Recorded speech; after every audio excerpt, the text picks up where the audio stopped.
নিজ হাতে উপার্জিত খাবারের চেয়ে, অর্থের চেয়ে শ্রেষ্ঠ খাবার পৃথিবীর কোন মানুষ কোনদিন ভক্ষণ করে নাই। চিল্লায় কোন সুবহানাল্লাহ।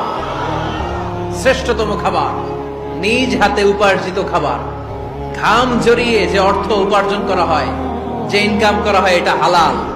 আর হালাল খেয়ে দোয়া করলে কবুল করে কে? এজন্য খেটে খাওয়া মানুষ, শ্রমজীবী মানুষ আর মেহনতি মানুষদেরকে বিশ্বনবী খুব ভালোবাসতেন।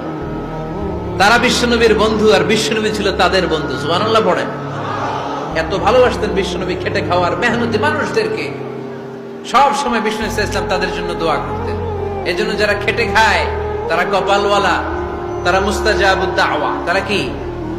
মুস্তাজাবুদ দাওয়া মানে এমন ব্যক্তি যে ব্যক্তি দোয়া করতে দেরি হয় কিন্তু দোয়া কবুল হতে দেরি হয় না। আপনারা এখানে ব্যবসা করেন কে কে? দেখি তো, হাত তুলেন তো। ব্যবসা, মাশাআল্লাহ, অনেক ব্যবসায়ী আছে তো দেখি। আচ্ছা, হাত নামান। চাকরি করেন কে কে? চাকরি, চাকরিও তো অনেক করে দেখি।